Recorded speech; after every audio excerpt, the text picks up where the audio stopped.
Eccoci qua in un nuovo video sull'Islanda. Se vuoi organizzarti un tuo road trip personale in Islanda, quindi nella terra del fuoco e del ghiaccio, segui completamente questo video perché ti do un paio di consigli che possono risultarti molto utili. Ciao a tutti, io sono Luca, benvenuti sul mio canale. Qui vi porterò con me in tutte le esperienze che farò in giro per il mondo e anche nel mondo della tecnologia. Se vuoi rimanere sempre aggiornato, ti ricordo di iscriverti e di attivare la campanellina, così da non perderti nessun video che uscirà. Ok, torniamo a parlare di Islanda. Ci sono alcune cose che dovete ricordarvi di fare e di non fare, anche perché è un territorio molto particolare, perché il clima cambia molto velocemente. Abbiamo visto momenti in cui in 5 minuti c'era un sole bellissimo e 5 minuti dopo c'era un diluvio universale, momenti in cui sarete completamente in mezzo al nulla da soli, che non ci sarà nessun'auto oltre la vostra. Quindi diciamo, seguire questi consigli potrà farvi solo bene. Inoltre vi lascio in allegato tutta quanta la playlist inerente al road trip in Islanda,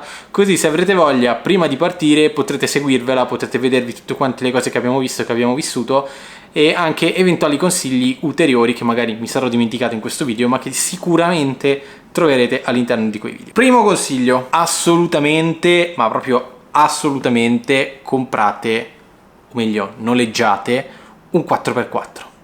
Noi non avevamo un 4x4, infatti vi ricordo, se volete vedere i video dell'Islanda capirete anche perché i nostri disagi che abbiamo avuto non avendo un 4x4, e vi posso assicurare che vi cambia la vita. Perché in Islanda, soprattutto durante l'estate, fanno tantissimi lavori sulle strade, perché durante l'inverno il ghiaccio rompe molto l'asfalto, quindi loro praticamente tirano via tutto il pezzo di asfalto che c'è e lo sostituiscono. Quindi se non avete un 4x4 molte volte sarà abbastanza complicato passare, soprattutto in alcuni punti non c'è completamente l'asfalto e non è nemmeno sterrato in un modo che dici puoi provare ad andare magari andando piano. Quindi il nostro itinerario più di una volta è stato cambiato. Certo, sono molto costosi i 4x4, perché noi a marzo 2021 abbiamo pagato per una Hyundai i10 1.400 euro con tutta la polizza assicurativa completa. I 4x4 costavano molto di più, superavano anche i 2.000 euro per 10 giorni di utilizzo. Diciamo sì, costosi, ma vi posso assicurare che ne vale la pena. Secondo consiglio: cibo. Allora, noi eravamo io e Lisa è celiaca. Se avete problemi alimentari come appunto la celiachia, intolleranza al lattosio o altro, non vi preoccupate. I supermercati, noi siamo andati sempre nei bonus, che il rapporto qualità-prezzo è uno dei migliori. Avevano tutto, abbiamo trovato pasta senza glutine, prodotti anche senza lattosio, quindi comunque sia sono molto forniti. Il prezzo è economico anche sotto un certo aspetto, considerando che siete in Islanda e la vita in Islanda è molto diversa dalla vita in Italia, diciamo dal punto di vista economico. Quindi non vi preoccupate, noi eravamo partiti con 2 valigie, una anche molto riempita di cibo, soprattutto pasta senza glutine, perché appunto non sapevamo, in rete avevamo fatto molta difficoltà nel trovare, cioè nel capire se fossero forniti o meno di prodotti senza glutine. Quindi per non rischiare, dato che appunto cambiavamo ogni giorno posto, per non rischiare ce ne siamo portati un po'. Comunque sia, l'abbiamo trovata, è stato molto comodo, molto facile, molto tranquillo e non c'è stato alcun problema. Il problema sul cibo c'è stato però se andate fuori, cioè se andate fuori a mangiare, ad esempio a Reykjavik o a Akureyri, che sono principalmente le 2 città principali in cui c'è qualche ristorante carino, lì non sono molto forniti, nel senso dovete stare molto attenti, magari cercando su TripAdvisor semplicemente con l'opzione senza glutine.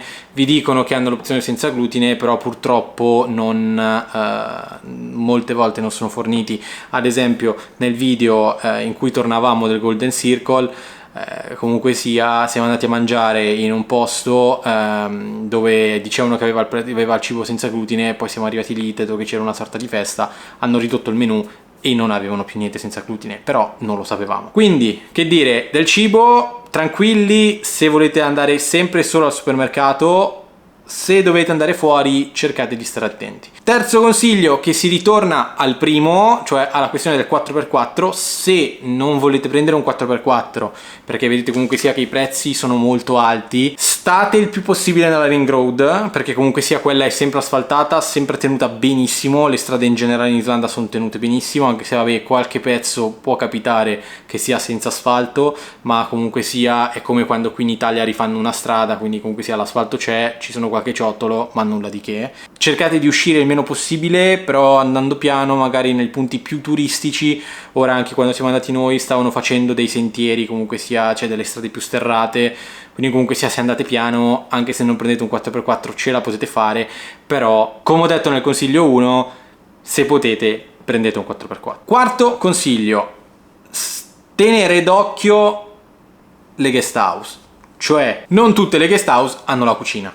cioè dovete stare attenti su quale tipologia di guest house comprate e dovete organizzarvi su tenere, diciamo, d'occhio i supermercati in base a quando arrivate, perché se andate nei supermercati comunque sia hanno anche prodotti già cucinati, un po' come appunto come anche in Italia, però appunto se avete intolleranze alimentari tenete d'occhio questa cosa, potete prendere prosciutto, affettati e formaggi con delle fette di pane, che c'è anche il pane senza glutine, e se la persona è celiaca o appunto come intolleranza o qualsiasi tipologia di allergia alimentare, per una notte si può organizzare in questo modo.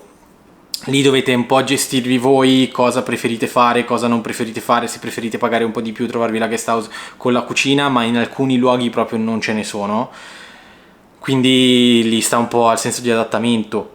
Nel nostro caso ad esempio avevamo preso appunto i panini, oppure comunque sia ci è andata bene perché avevamo una volta ad esempio ci è capitato da Cureiri, per questo motivo siamo andati a mangiare fuori, e quindi da lì ci è andata bene. In altri casi mangiavamo i panini o mangiavamo i panini.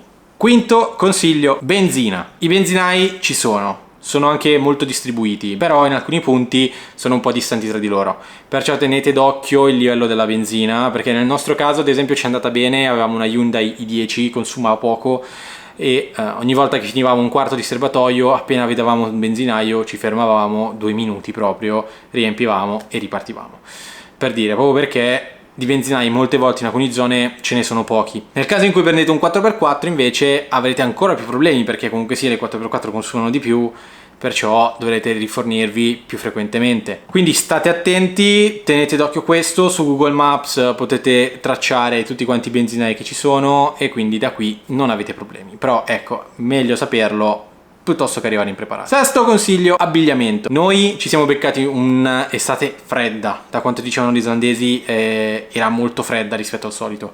Con gli avvenimenti che ci sono nell'ultimo periodo, cambiamento climatico eccetera, io credo che andrà sempre peggio. Portatevi una via di mezzo, nel senso abbigliamenti lunghi che coprono, pantaloni lunghi, perché ad esempio nell'episodio 6 che siamo andati a vedere il ghiacciaio ha piovuto tutto il giorno, eravamo fradici, come anche quando siamo andati a vedere le cascate come Skogafoss, ve lo lascio sempre qui, anche lì eravamo lavati fradici, perché come dicevo all'inizio adesso c'è il sole, tra 2 minuti ti viene giù il diluvio. Tenete un abbigliamento tecnico, giacca antivento e antiacqua soprattutto, non per forza pesante, perché basta che sia antivento, e infatti noi avevamo circa 9 gradi di media, se avete sotto una maglia tecnica comunque sia vi scalda. La giacca non deve essere per forza pesante, perché appunto se è antivento non sentite nulla, perché lì la cosa peggiore è il vento, almeno da nostra esperienza. Giacca tecnica antivento tutta la vita. Settimo consiglio, i soldi. L'Islanda è in Europa, però hanno la loro valuta, la corona islandese. Non c'è bisogno di cambiare i soldi, perché lì qualunque cosa fate, qualunque cosa volete comprare, accettano la carta, dovunque. Anche le guest house che dovete pagare.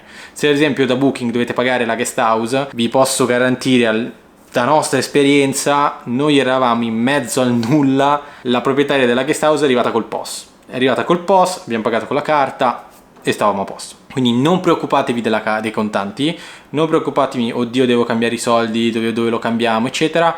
Non vi preoccupate, andrà tutto bene. La carta è accettata ovunque. Ottavo consiglio, ambito tech. Volete fare dei bei video? Portatevi un drone. State attenti perché non sempre è possibile utilizzare il drone, però è veramente un posto bellissimo, potete fare delle riprese bellissime. una macchina fotografica ci sta, ma non appesantitevi troppo. Io ve lo dico a mie spese, io avevo un intero zaino pieno di cose, avevo la macchina fotografica che mi sta filmando adesso, avevo la GoPro, avevo il drone, avevo un sacco di altre cose, avevo un gimbal, avevo un altro treppiede, avevo veramente tantissime cose che se tornassi indietro non le porterei tutte. Se volete fare foto personali vi basta un telefono con una buona fotocamera. Io ad esempio ho l'iPhone 12 classico, fa foto bellissime, video in 4K, 60 fps, da Dio, perfetto. Ad esempio tutti i video che stanno uscendo adesso del Marocco, di cui vi lascio anche qui tutta la playlist in descrizione, di quasi tutti con lui. Perfetto. Perciò se volete portarvi qualcosa anche per fare dei bei video, portatevela una PSC se ce l'avete, non portatevi troppo, non caricatevi troppo, perché comunque sia starete in giro tanto, starete in giro tutto il giorno, sarà pesante, ma vi posso dire che ne varrà la pena. Bene, questi sono 8 consigli che vi ho voluto dare proprio al profondo del cuore, perché è stato un viaggio bellissimo, un viaggio che vorrei rifare tutta la vita e mi è fatto piacere poterli condividere con voi. Se il video vi è piaciuto mettete like, condividete, iscrivetevi al canale, fatemi vedere che la cosa vi è piaciuta, datemi un supporto e nulla, ci vediamo al prossimo video. Ciao ciao!